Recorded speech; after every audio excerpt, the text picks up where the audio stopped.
જે પણ પરિણામ આવશે તે સ્વીકારવું જ પડશે અને પછી જે પરિણામ આવે ત્યારબાદ ફરીને ફરી મંથન પણ કોંગ્રેસ પાર્ટીએ કરવું પડશે। એ જ વાત ફરીને ફરી એકવાર મૂકવામાં આવશે। શૈલેષભાઈ, આ તસવીરો જે સામે આવી કે ઉજવણી માટેની જે તૈયારીઓ થઈ રહી છે, જલેબી પાડવામાં આવી રહી છે, એટલે એના ઉપર પણ વાત કરજો અને સાથે સાથે આ વખતની પશ્ચિમ બંગાળના જે વલણો સામે આવી રહ્યા છે અત્યાર સુધીના, તેમાં ભાજપ અત્યારે પાછળ ચાલી રહી છે, એટલે જે વિશ્વાસ આપના દ્વારા મૂકવામાં આવ્યો છે, શું આપનો વિશ્વાસ આગળ આવશે કે પછી પ્રશાંતભાઈની વાત કે કદાચ સત્તાથી બીજેપી પાછળ રહી શકે છે?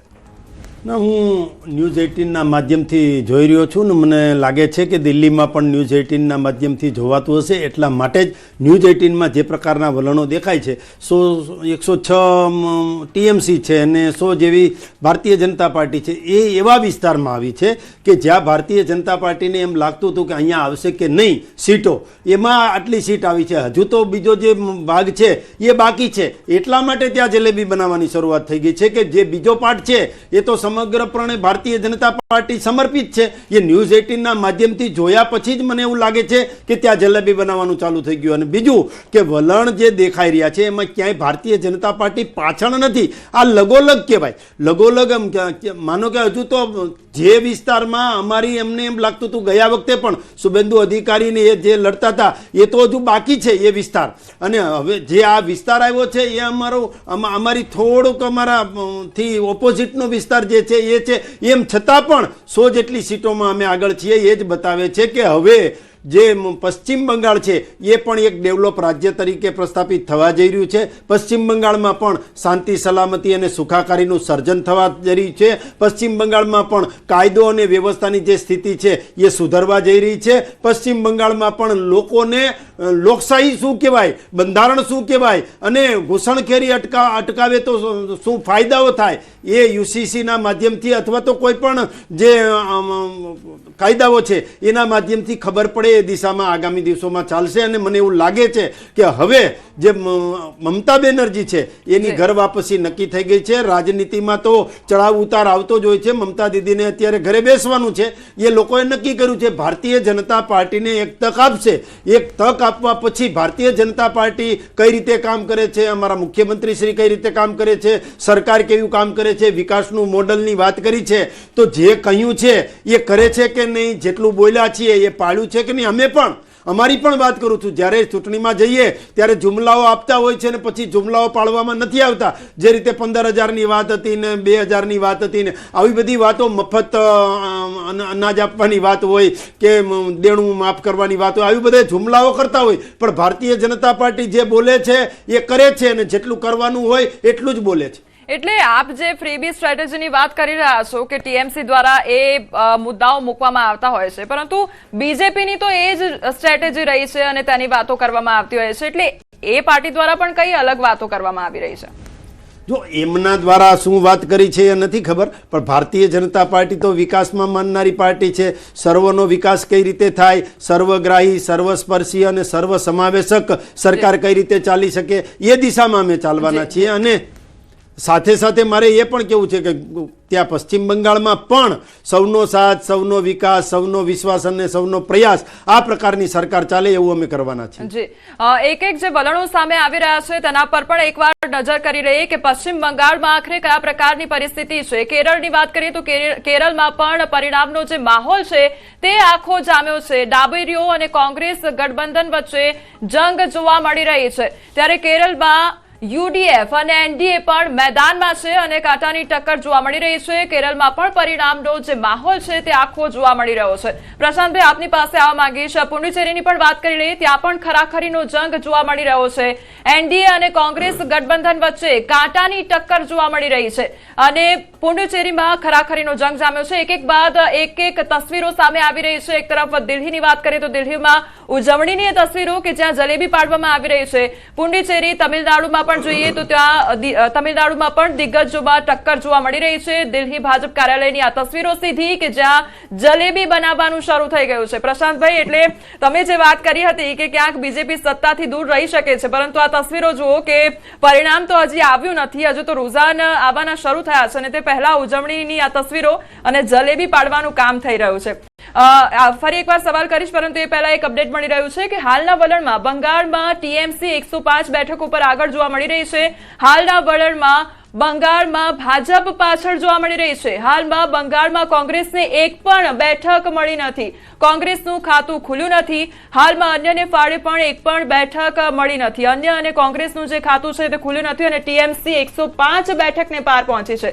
પ્રશાંતભાઈ, એક તો દિલ્હીની તસવીર કે જ્યાં ઉજવણીની શરૂઆત થઈ ગઈ છે. બંગાળની વાત કરીએ તો ત્યાં બીજેપી પાછળ ચાલી રહી છે અને કોંગ્રેસનું ખાતું ખુલ્યું નથી. આ સિવાય આસામ વિશે પણ વાત કરવી છે. ત્યાં આગળ ઓળખ વર્સિસ વિકાસની જે ચૂંટણી છે તે જોવા મળી. આ વખતે મહત્વનું ફેક્ટર કયું રહ્યું તેના પર પણ વાત કરજો. 5 રાજ્યોમાં જોવા જાવ તો નહીં, ડેફિનેટલી એક રાજ્ય જીતો તો પણ જલેબી બનાવીને ખાઈ જ શકાય છે. 5 રાજ્યોમાં આસામમાં ડેફિનેટલી આપણે કહીએ છીએ બીજેપી, કારણ કે ત્યાં હેમંત બિસ્વા શર્માનું કામ બોલે છે. વત્તા એમણે જે આખો એક માહોલને જુવાળ ઊભો કર્યો, એની આખી એક અલગ વાત હું તમને વારા પરથી કરું તો આસામ ડેફિનેટલી બીજેપી જીતી રહી છે. પુડુચેરી એનડીએ ગઠબંધન, જેમ મેં તમને વાત કરી, રંગાસ્વામી એ ફરીથી સીએમ તરીકે, એટલે ભલે એનડીએનો ચહેરો, એટલે એનડીએનો ચહેરો છે, બીજેપીના માણસ નથી. અને એટલે 2 રાજ્યો પુડુચેરી, આસામ, બંગાળમાં ફાઇટ આપી મેં એકદમ સત્તાથી નજીક રહે, દૂર રહે, અથવા આ વખતે ફરી એકવાર મજબૂત વિપક્ષ તરીકે ઉભરી આવે તો એ પણ સારી વાત છે. આની પહેલા જલેબી હરિયાણામાં ખવાઈ હતી, બનાવી હતી કોઈ કે, અને ખાધી હતી કોઈ કે. આપણને સૌને ખ્યાલ છે કે હરિયાણામાં પણ રિઝલ્ટ આવ્યું, ત્યાં છેલ્લી ઘડી સુધી કોંગ્રેસ આવે છે અને જલેબી એ લોકો ખાવા માંડ્યા અને પછી દિલ્હી એ જલેબી સીધી ડાયવર્ટ થઈ ગઈ. પ્રશાંતભાઈ, શું લાગે છે કે આ થોડી ઉતાવળ થઈ ગઈ છે ખરા જલેબી બનાવવામાં? ના, આમાં કેવું છે, આ બધો માહોલ, ભાજપને આ બાબતમાં આપણે એપ્રિશિએટ કરવું પડે કે માહોલ બનાવવા માસ્ટર છે. હવે તમે આસામની વાત કરી. આસામમાં કેવું છે કે આની પહેલા કોંગ્રેસની જે સરકાર ચાલતી હતી, હેમંત બિસ્વા શર્મા, ને પછી ભાજપ 2016માં આ બાજુ લાયા.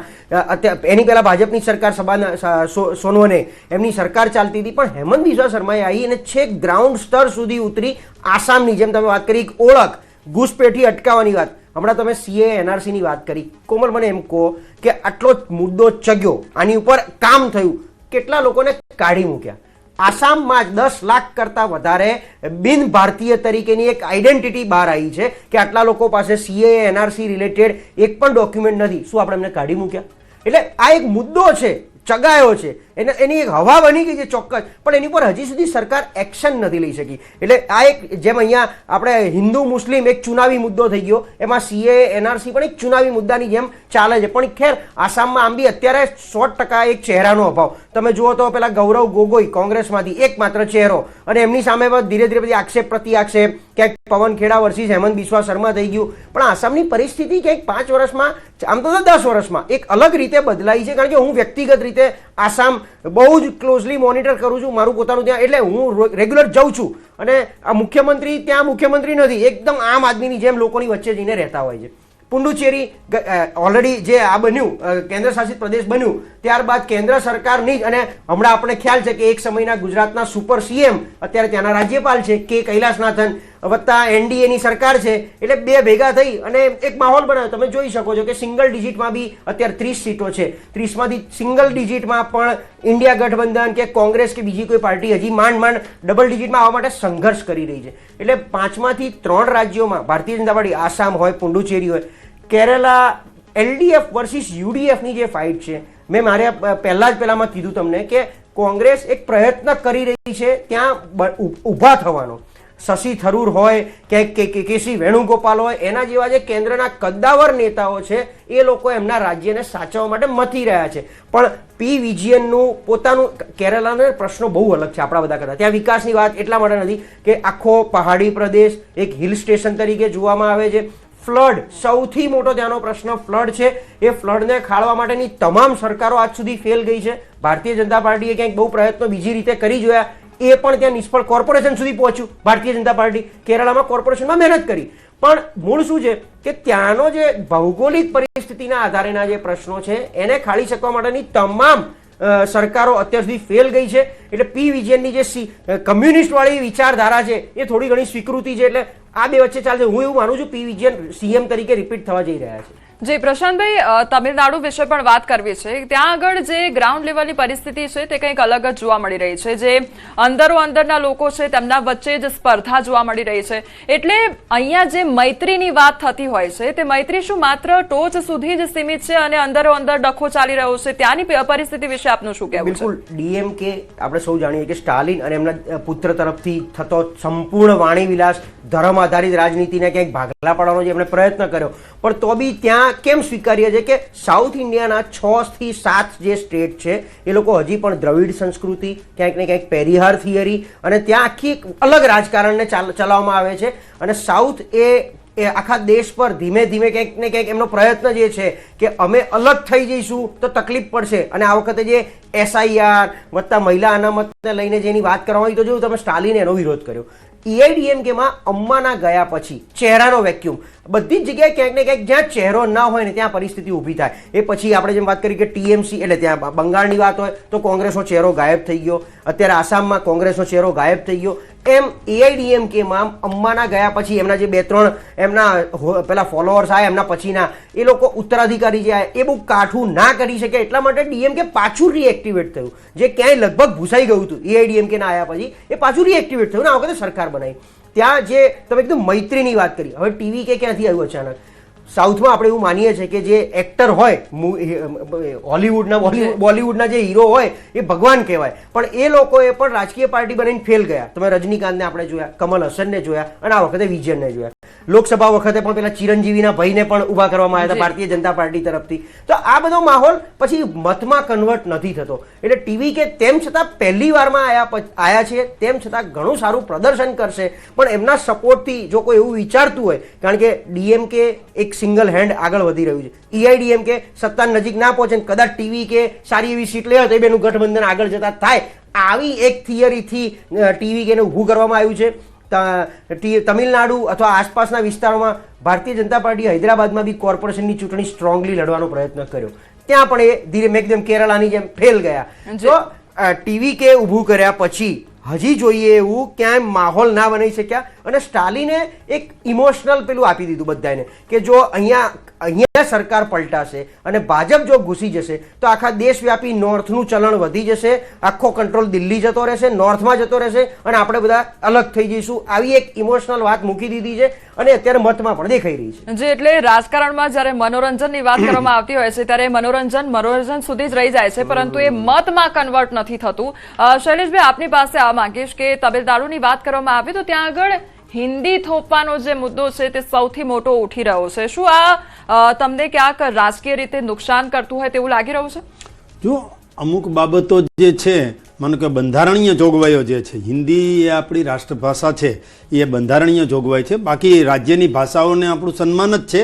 દરેક રાજ્યની ભાષા અલગ અલગ હોય છે ને આપણે તો બાર ગાવે બોલી બદલાય એ પ્રકારનો આપણો દેશ છે ને આપણું રાજ્ય છે. અને તમામ માનો કે તામિલનાડુ હોય કે પોંડિચેરી, પણ મારે વાત એ કરવી છે કે પોંડિચેરી અને આસામ આ બંનેમાં હું જોઉં છું તો જે 50%થી વધારે સીટો આવવી જોઈએ એ ભારતીય જનતા પાર્ટીની આવી ચૂકી છે. એટલા માટે ક્યાંક દિલ્હીમાં જલેબી બનાવાઈ રહી છે. અને આપના ટીવીના સ્ક્રીન ઉપર પણ જોઈ રહ્યો છું કે જે પશ્ચિમ બંગાળ છે એ પશ્ચિમ બંગાળમાં પણ 107 આસામની TMK ને છે અને 108 જેવી ભારતીય જનતા પાર્ટીની સીટો અત્યારે આપના સ્ક્રીન ઉપર દેખાઈ રહી છે. એટલે કહેવાનો મતલબ એમ છે કે 3 રાજ્યો જે છે કેરળમને બાદ કરતા, અને કેરળમની શું સ્થિતિ છે આપણે સૌ જાણીએ છીએ, વાયનાડથી જાણીએ છીએ આપણે સૌ કે કેરળમની સ્થિતિ શું છે. એ સ્થિતિમાં નથી પડવું, ત્યાં જ કોંગ્રેસ રહેવાની છે કે જે એવા બેલ્ટ હોય, જે એવી સ્થિતિ હોય જ્યાં જે પ્રકારનું જેને કહેવાય કે વિકાસનો અભાવ હોય અને માત્ર ને માત્ર જુમલાઓ ચાલતા હોય એવા રાજ્યો, કેરળમ જેવા રાજ્યો છે ત્યાં અમારી સીટો ના આવે. એમાં પણ અમે મહેનત કરીશું. પણ 3 રાજ્યો આસામ, પોંડિચેરી અને પશ્ચિમ બંગાળ, આ 3 રાજ્યો ભારતીય જનતા પાર્ટીના અત્યારે આવી ચૂક્યા હોય એવું દેખાઈ રહ્યું છે. એનો આનંદ છે, એટલા માટે જલેબી બનાવાઈ રહી છે. બીજી એક વાત હું એ કરતો કે કદાચ પશ્ચિમ બંગાળમાં માનો કે TMC સરકાર બનાવે છે અને 160-162 સીટ સુધી આવે છે તો આગળ જતા સરકાર 6 મહિનામાં પડી જવાની છે, લગભગ નક્કી જેવું છે. બધા એ જ રીતે એક માહોલ બનાવી રહ્યા છે કે જો TMC ને જીતવું હોય તો 175+ થી જીતવું પડશે. ભારતીય જનતા પાર્ટી કદાચ 155 થી બી સરકાર બનાવી દેશે તો એ